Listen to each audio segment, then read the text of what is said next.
Welcome everyone to our 16th College Talk Tuesday. The topic for today is all about scholarships. So on the agenda for today, we have the topics of when to apply for scholarships, where to find scholarships and how to apply, and scholarships tips and tricks. So the first topic we're going to talk about is when do I apply for scholarships? And the first little tip and trick we have is before the deadline. Haha, little joke, but it's true. You definitely want to apply before the deadline. But you can apply for scholarships at any time of the year. It's always good to keep your eyes open and keep looking and searching for scholarships throughout the year. And the scholarships that you apply for during the previous year will be used for the next year of college in most instances. And then most scholarship cycles begin during the school year, like we just said, prior to when they can be awarded and used. And most of the deadlines occur anywhere between October and March. Some of them will bump it further down, but most of the time they're due by March. And then again, you will be using those scholarships for the following fall. For example, one of the big scholarships that students always hope and wish to get is the Ford Scholars Scholarship, and it's due March 1. They do have an early bird deadline for February 15th, and if students happen to get in before or on February 15th, some of them can also be eligible for some of the $1,000 early bird scholarships that Ford Scholars give out.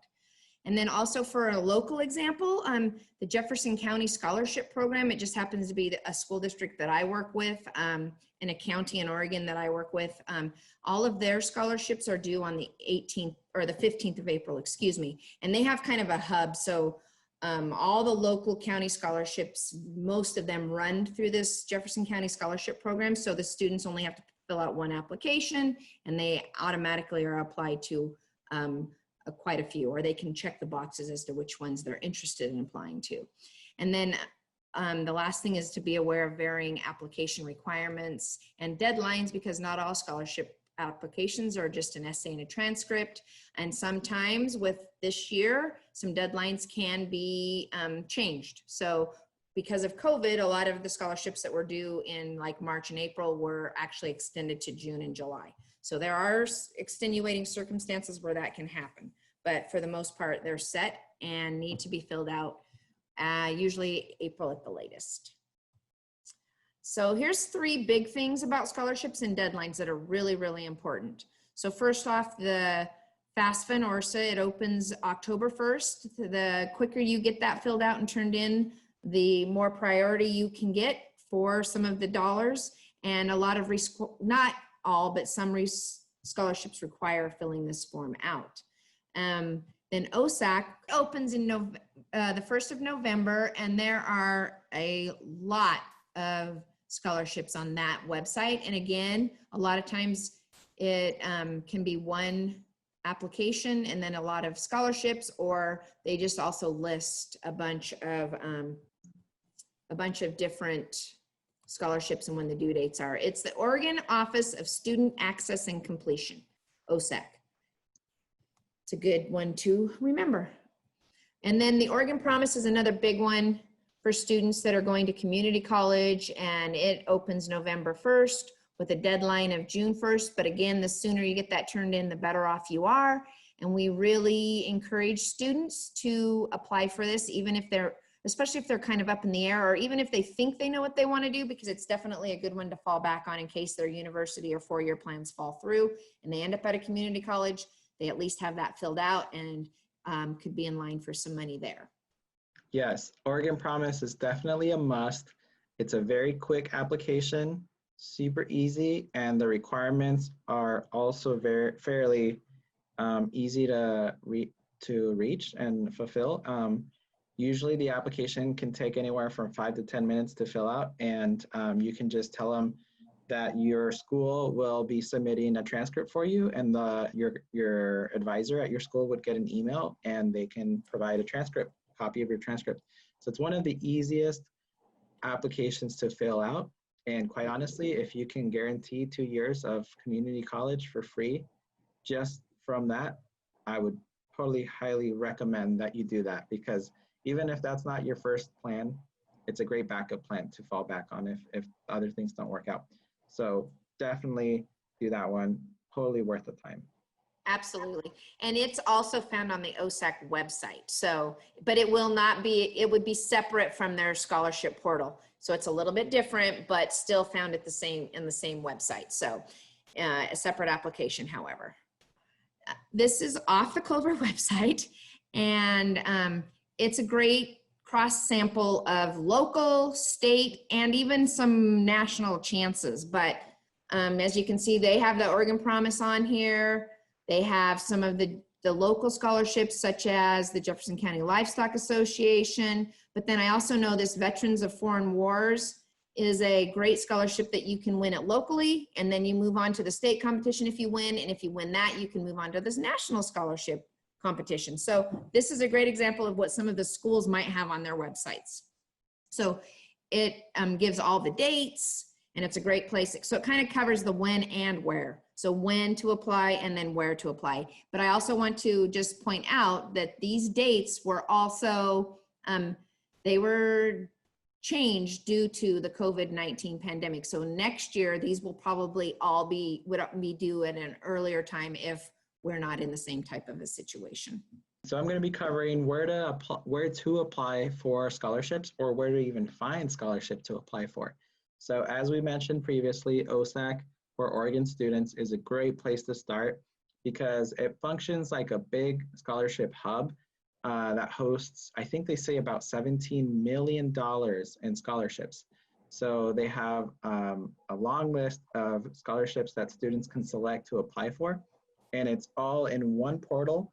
You can submit one big application for many, many scholarships. And you can go through their lists and try to identify the ones that you'd have a better chance of getting based on your qualifications for the scholarship. Another place to look is your high school usually has something called either a college and career center or a future center or something along those lines, where they host information for students about colleges and careers.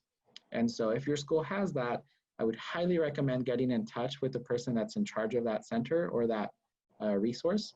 It could be an advisor, it could be a teacher, it could be someone specifically dedicated just to that. And also your high school's website or your district website, which may also host information about local scholarships. That's a really great place to start. And we're going to talk a little bit later about why that is usually one of the best chances for students to win scholarships. There's also colleges and universities who host their own scholarships. So when you're applying for admissions, also make sure to check out what kind of scholarship opportunities those colleges offer. Many times your admissions application serves as an application for scholarships as well. So it'll double for that purpose. But many times colleges and universities have a separate application for even more scholarships from their institution. So keep an eye out for that, explore their website, ask around, and make sure to apply. And don't miss those deadlines. The other thing is that a lot of local businesses and nonprofit organizations will offer scholarships for students in their community. It's a great place to start looking to see if your local banks, credit unions, or even small businesses or companies in your area offer scholarships. And maybe even just ask your parents, does your employer offer scholarships? Can you ask? Because a lot of times there's employers that will say they'll accept applications from their employees' kids for scholarships. So keep that in mind, and it's worth asking. Don't be shy. Can I add one thing to that? Yeah, go for it. Sometimes those local businesses and nonprofits don't necessarily technically have a scholarship, but if you ask, they will actually grant you one just by asking. I've had a lot of students tell me those scenarios. So sometimes they don't have a formal scholarship application process, but sometimes all it takes is asking. So it never, ever hurts to ask. There you go. The other thing is a lot of national corporations have scholarships.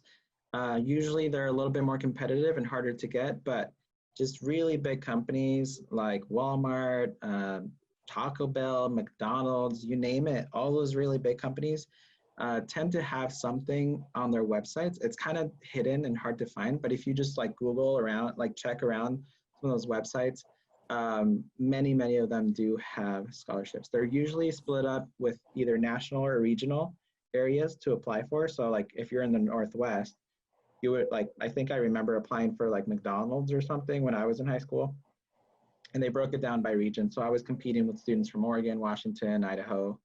Um, I think that was it. But just keep that in mind. They're not as easy to get because there's going to be a lot of students from all around the country applying, but it's worth a shot if you have the spare time to apply.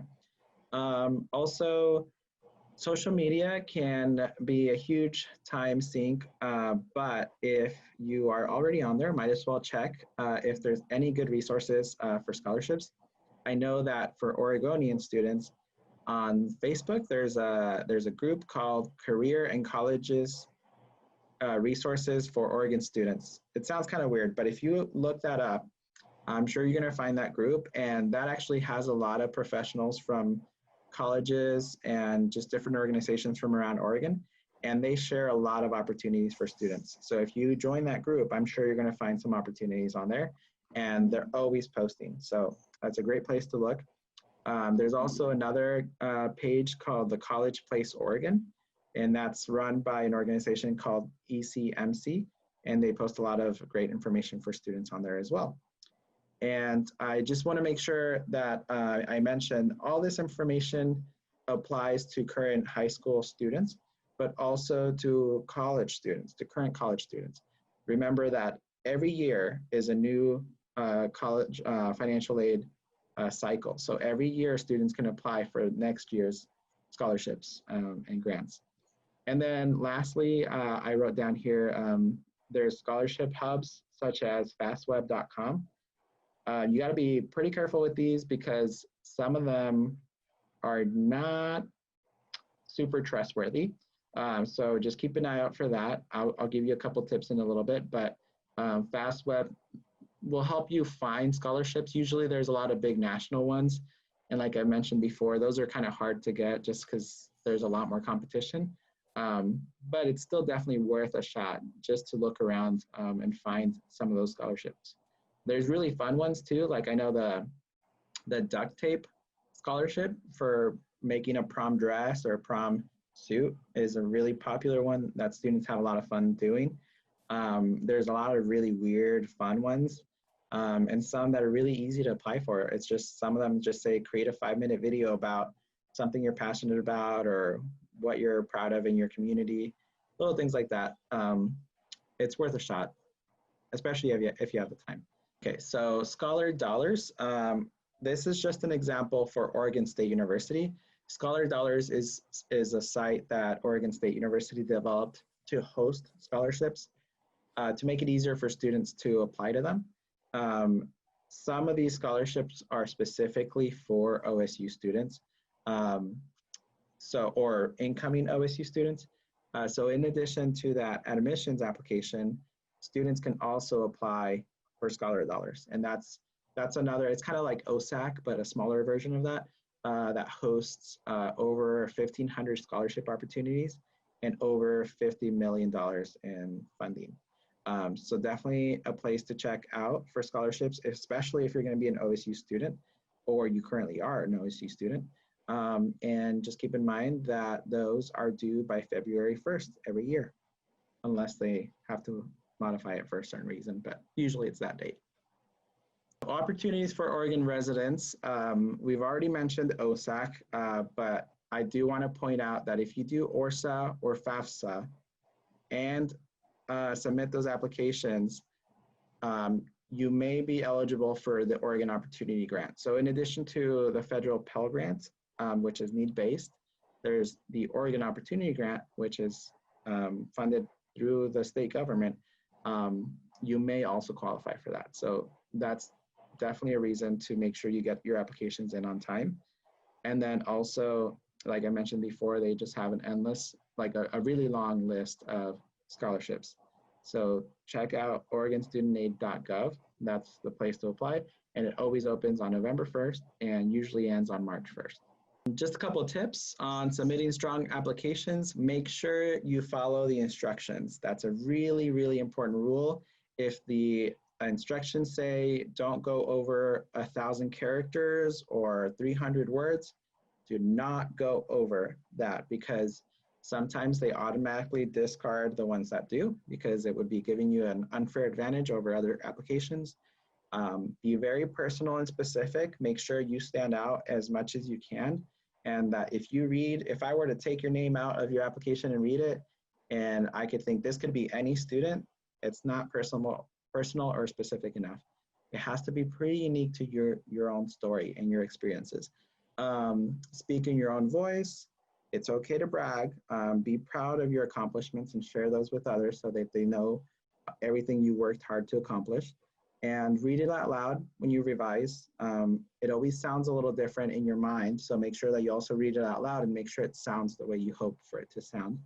Revise, revise, revise, and have other people help you revise. Don't do it all on your own, because other people may spot things that you don't. And request help from a mentor or friend. For external scholarships, make sure that you are not being asked to pay or give any credit card information. There's a lot of scams out there. There's even some that will say, we guarantee you will get a scholarship. They can't do that. So make sure you're not giving out any of your personal information like social security number to scholarships. The state and federal grant stuff, they will ask you for that, and that's fine as long as you're on the right portal. But don't trust those other ones. So don't give out credit card information. Don't give out your social security number. Scholarships are competitive, so remember that you are not guaranteed to get a scholarship. And if anyone says you are, then they're lying, because scholarships are meant to be competitive. Protect your own personal information. If you have any doubts about a website or anything, make sure you ask. Don't continue the application until you can verify with someone else that it's actually a legitimate application. And use your time wisely. Like we mentioned before, a lot of times it's easier to compete for those smaller and local scholarships than it is for the really big national ones. So make sure you work your time efficiently and strategically to give yourself the best chance at winning those scholarships. Tips and tricks for applying to scholarships. Number one, a great way to think of it is if you treat scholarships like a job. If you set aside time to work at filling out scholarships, it's a great return on investment of your time if you do get a scholarship. So if you think about, you spend 2 hours on a scholarship and you get $1,000, you just made $500 an hour. So that's a really good way to look at things, is that if you could treat it like a scholarship or like work, that would be a good way to attack them. And then set up application goals and timelines for yourself with early deadlines if possible. Don't wait, and start applying as soon as you can. Apply often and to as many scholarships as you can. I have a great example of a student that graduated from Oregon State a couple years ago, and I had a great visit with him. He was an average student, did average in high school, was not a bad student, was not an amazing 4-point, off the charts, super high SAT score type of student. And he just made it a goal to apply to as many scholarships as he could and as often as he could.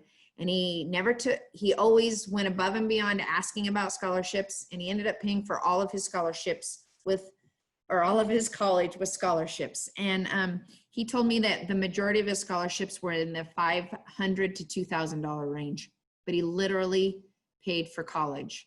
And then also, again, remember that every year is the start of a new cycle. You can reapply, and some scholarships are renewable, and sometimes they, just take a little bit more to reapply, or sometimes you just fill out the entire application again. But you need to make sure that you pay attention to that if they're a renewable scholarship and what the requirements are for that. Again, English teachers and your professors are great essay editors. They're usually happy to help. Ask in advance and give them plenty of time to help you out. Don't do it the day before your deadline. Be aware of the varying application requirements and deadlines, because not all scholarship applications are just an essay and a transcript. Sometimes you need to turn in a picture or an art piece or a video. There's all kinds of different scholarships out there. some really unique ones, and they have unique application processes to go with them. A big one too often is a recommendation letter. And Yes. so if that's a requirement, make sure you're also giving the person enough time to write you a good recommendation letter, not something Yeah, rushed. and on that line, it's kind of like what Jose was talking about before. If it's personable, and is written specifically for you, like Jose said, if you pull your name out and it's so generic that you can't tell, you know, it's really nice to make sure you choose people to write your letters of recommendation that will go above and beyond and make it specific to you with some of your specific accomplishments, some of your specific characteristic traits, and how those have played into your success. So that's really important when choosing someone to write you a letter of recommendation. Then another great one that I've used with a lot of students, and they've come back and told me that it was super helpful, was if you set up a separate email for all of your college and scholarship correspondence so you don't lose things, or you can find responses or find out if they want more from you, or if you're in the running for an interview and you would hate to miss that email. And I know if you're like me, you have an email set up that's generic and you get 1 million emails a day. Sometimes it's easy to lose those emails. So I encourage students to set up a separate email just to use for college applications and scholarships and anything that has to do with college or your post-secondary journey. And just as an example, I put in here, jengoes-to-college@gmail.com. And then that is what I would use for all of my correspondence. And it can be very, very helpful.